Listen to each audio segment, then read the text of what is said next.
Sejam muito bem-vindos de volta a mais um boletim informativo aqui do nosso canal. Primeiramente, claro, antes de tudo e qualquer coisa, quero agradecer imensamente a Deus pela oportunidade que Ele está me dando mais uma vez de estar aqui na sua frente, a gente falando sobre política. Vamos aqui aumentar um pouquinho nossos conhecimentos, gente. Tá muita coisa tensa acontecendo ao mesmo tempo. Eu vou trazer muita informação importante nesse vídeo aqui para todos vocês.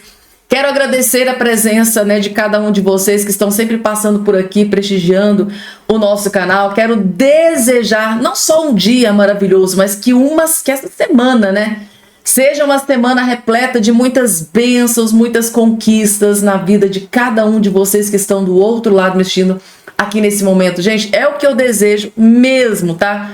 Do fundo do meu coração para cada um de vocês. E se vocês me desejarem o mesmo aqui embaixo nos comentários, gente, vocês não têm noção do quanto eu vou ficar feliz, tá? Vamos lá, gente, começando aqui. Como eu disse para vocês, realmente a situação tá extremamente tensa. Tá mais tensa do que a gente imaginava que iria ficar.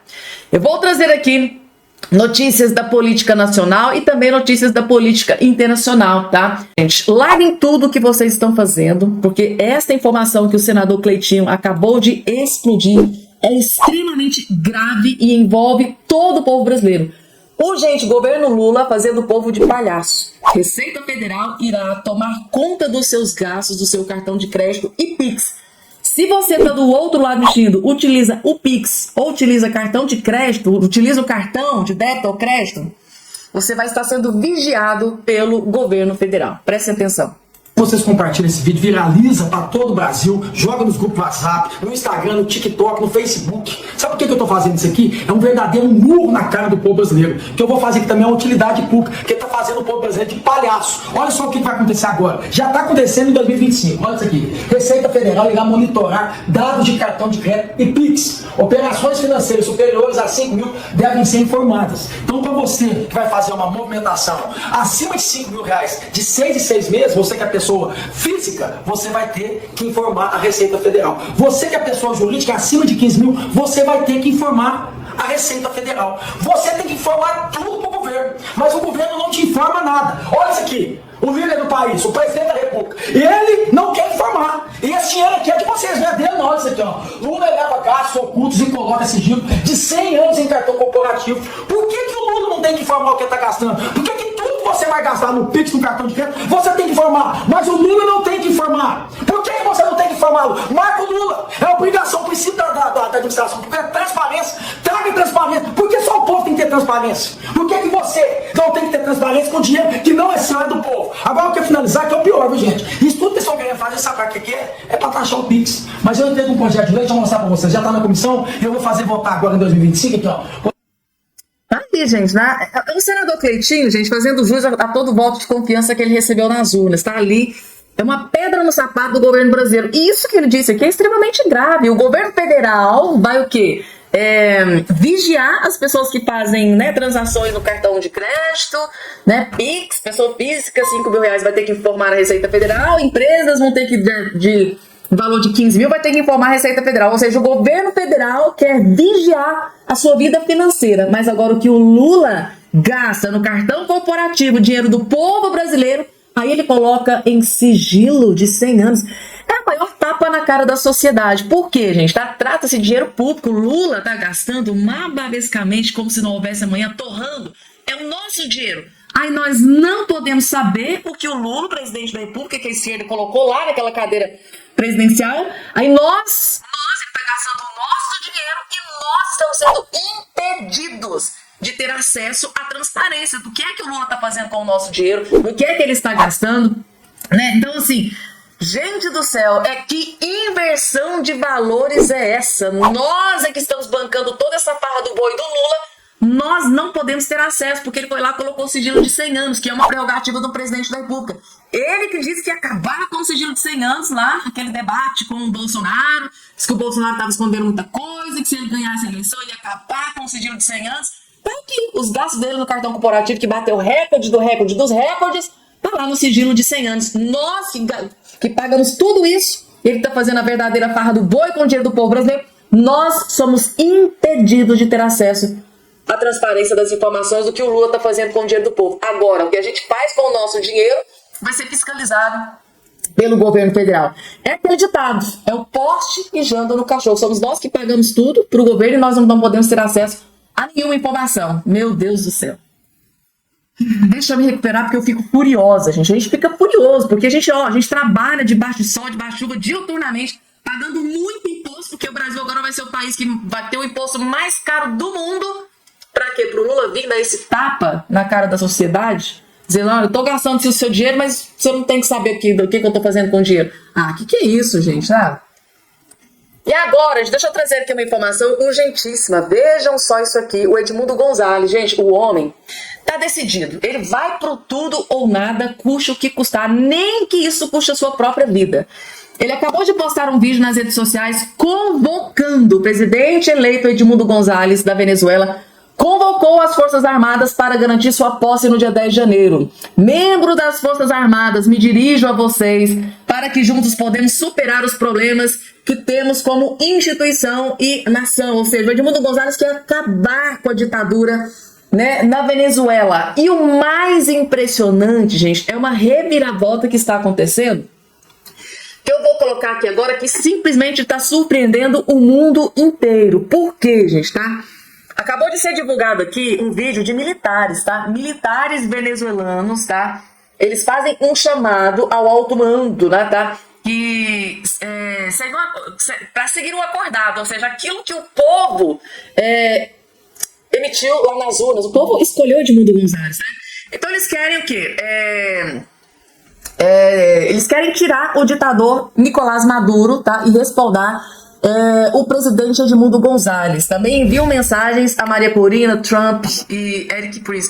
Ou seja, gente, tá? Uma grande reviravolta, porque alguns militares, tá? Que fazem parte das Forças Armadas, Exército, eles estão gravando vídeos, postando nas redes sociais que vão ficar alinhados com o Edmundo Gonzalez. Então vai ser ali, gente, tá? Uma guerra gigantesca, porque vai ter sim militares que vão estar ao lado do ditador Nicolás Maduro, mas também tem uma parcela, vai ter uma divisão ali dentro das Forças Armadas, porque vai ter militares que vão estar aliados a Edmundo Gonzalez. E isso é extremamente importante, porque além do apoio, né, da nação, além do apoio do cidadão, além do apoio do eleitor, o Edmundo Gonzalez pode contar com o apoio de alguns militares. E isso é extremamente importante.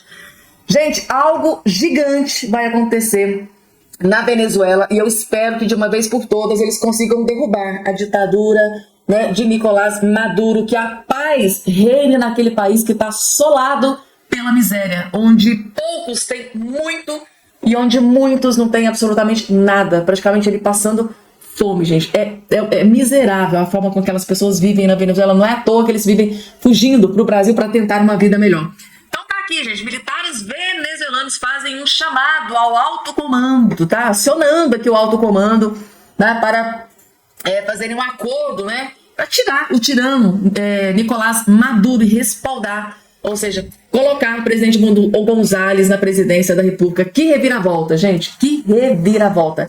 Isso, claro, tá, acendeu um alerta gigante do ditador Nicolás Maduro, tanto é que tá aqui, ó. O tirano Nicolás Maduro está em pânico total, bloqueando as entradas de Caracas, sacando a polícia, né, a política e colocando para vigiar a capital e monitorar os hotéis.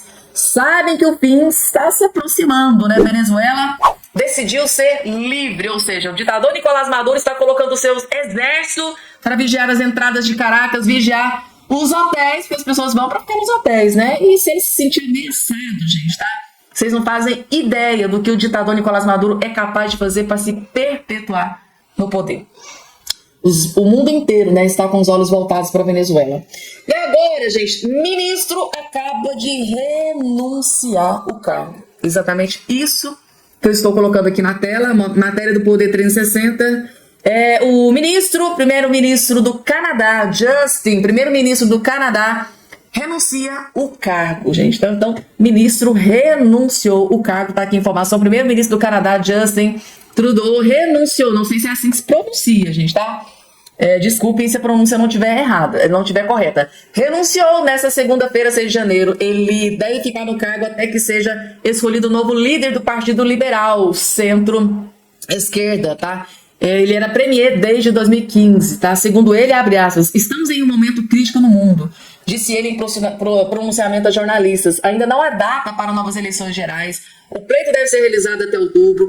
O parlamento canadense ficará suspenso até 24 de março. Se eu tiver que travar batalhas internas, não posso ser a melhor opção para a próxima eleição, afirmou o primeiro-ministro. Os apelos para afastamento dele do cargo começaram a aumentar em dezembro, depois de o primeiro-ministro tentar destituir a ministra das Finanças, Cristina Finlay, uma das suas aliadas mais próximas. Tá aqui, depois que ela rejeitou as propostas de aumentos nos gastos. Finlay renunciou ao cargo, posteriormente escreveu uma carta acusando o primeiro-ministro de truques políticos, em vez de se concentrar no que era melhor para o país. As convenções de Ontário, Quebec e Atlântico assinalaram que a maioria dos seus integrantes não apoiava o que Justin, o primeiro-ministro, quisesse no cargo. Dos 153 lugares ocupados pelos liberais na Câmara dos Comuns, 131 deles são representados por essas regiões. Ficou acuado, gente? Tomou uma decisão, não foi muito bem vista, ficou acuado, e acabou tendo que tomar aqui esta decisão. Então, primeiro-ministro do Canadá renunciou o cargo, gente, tá? E a próxima informação na tela envolve o ministro do STF, Alexandre de Moraes, que tomou uma decisão. Vejam só isso aqui. Moraes solta morador de rua preso por ele mesmo há um ano pelo ato do 8 de janeiro. Vejam só o que aconteceu. Alexandre de Moraes recuou. Que decisão, será? O ministro do Supremo Tribunal Federal, Alexandre de Moraes, expediu alvará de soltura a favor do morador de rua Jefferson França da Costa, de 31 anos, conforme revelou a coluna Társilo Ram. O homem estava preso há mais de um ano por determinação do próprio Moraes, em razão dos atos do 8 de janeiro. Jefferson Andarilho foi preso, em um primeiro momento, na manhã de 9 de janeiro de 2023, em frente ao quartel-general do Exército, em Brasília. Ele estava no local por conta de abrigo e comida, conforme relatou os depoimentos. O morador de rua foi solto 9 dias depois, em 18 de janeiro, mas retornou à prisão em dezembro após descumprir medidas cautelares impostas por Moraes. Jefferson tinha dificuldade para carregar a bateria da tornozeleira eletrônica por vez que via na rua, Na decisão de agora, publicada nessa feira, Moraes entendeu que não houve comprovação do dolo, por parte do morador de rua, além de expedir o alvará de soltura. O ministro da Suprema Corte, absolveu Jefferson dos crimes de associação criminosa e incitação ao crime, pelos quais havia sido denunciado pela PGR. Essa é a quinta absolvição de réus investigados por supostamente participar dos ataques na Praça dos Três Poderes. Resumindo, gente, tá? O Alexandre de Moraes voltou atrás, recuou e soltou um preso que ele mesmo mandou prender há um ano. Gente, imaginem só, uma pessoa ficar presa um ano, gente, indevidamente.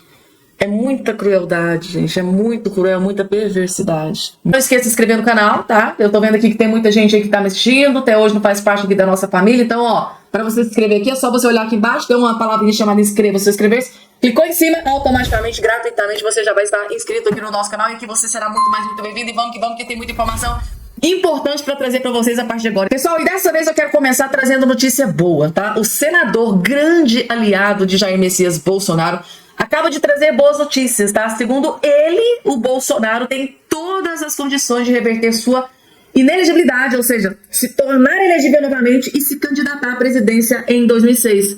Ele fez uma revelação bombástica e os jornalistas aqui, militantes de esquerda, ficaram de queixo caído. Vejam só, E logo, de quebra, ainda humilhou aqui os militantes de esquerda. Vejam só. Senador, muito obrigada por estar aqui com a gente. Eu queria continuar nesse assunto para entender como é que neste ano vocês vão lidar com pautas como o PL da anistia. Vocês consideram que é uma proposta enterrada? Há outras propostas que podem vir a ser apresentadas para que abracem, inclusive, a própria situação atual de inelegibilidade do presidente Jair Bolsonaro? Num país em que quem está sentado na cadeira de presidente foi condenado em 3 instâncias, por mais de uma dezena de juízes, por corrupção, por malversação de recursos públicos, por dilapidação do patrimônio.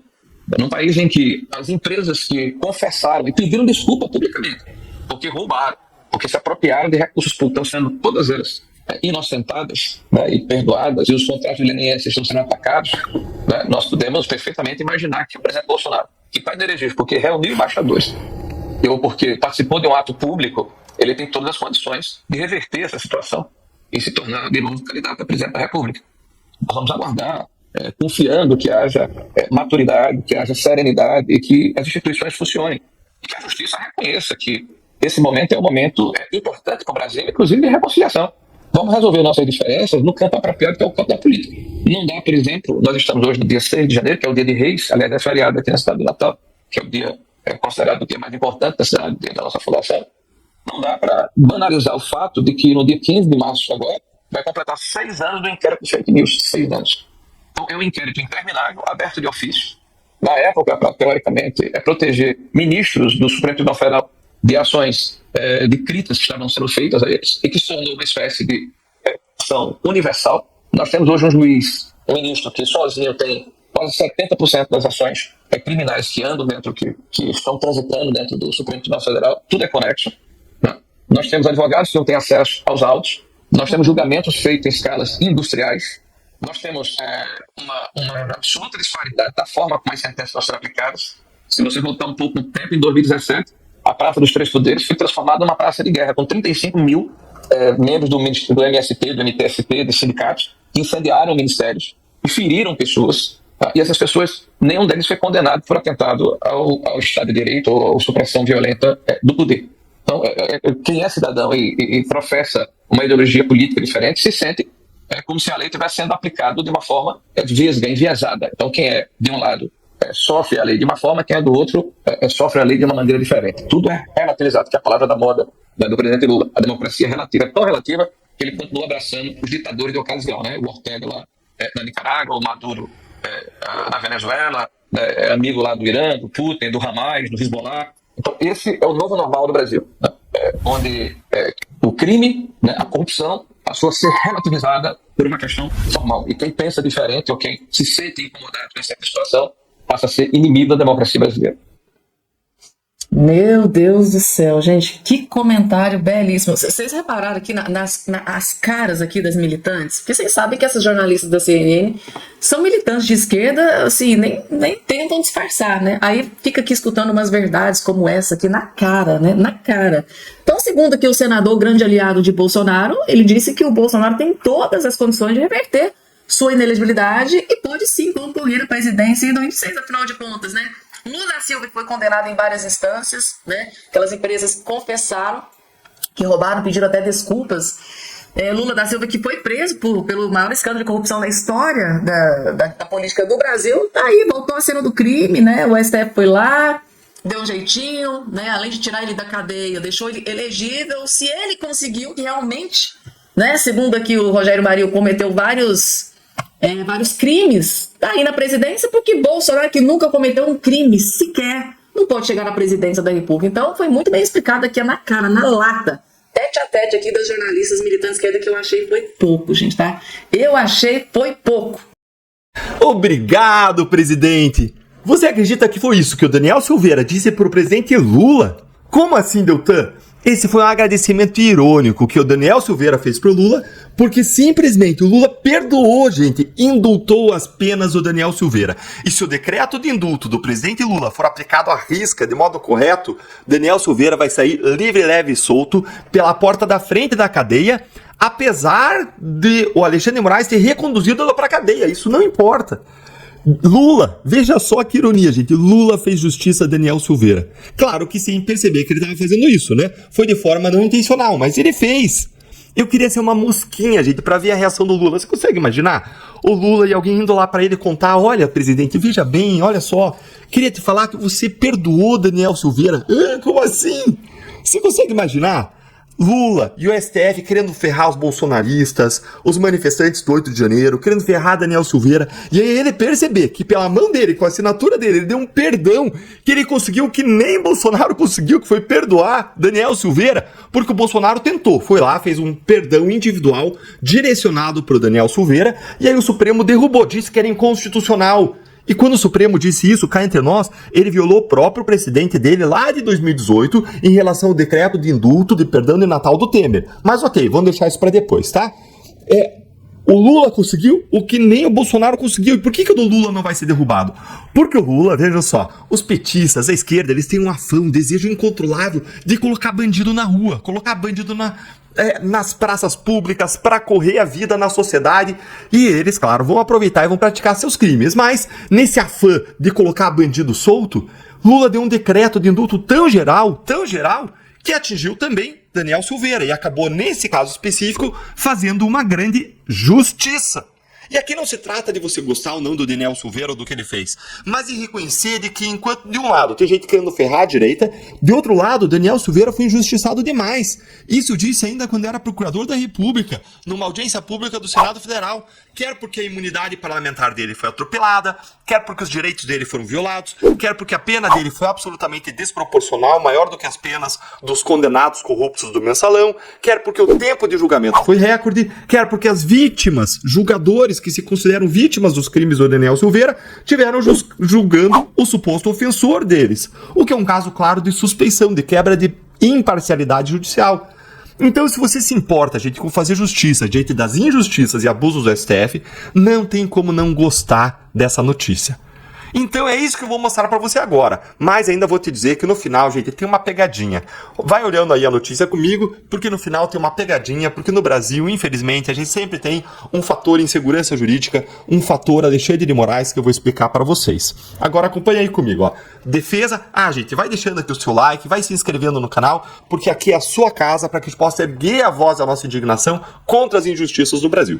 Mas olha aqui, ó. Defesa de Daniel Silveira ironiza Lula, agradece presidente e pede a Moraes a aplicação do indulto natalino.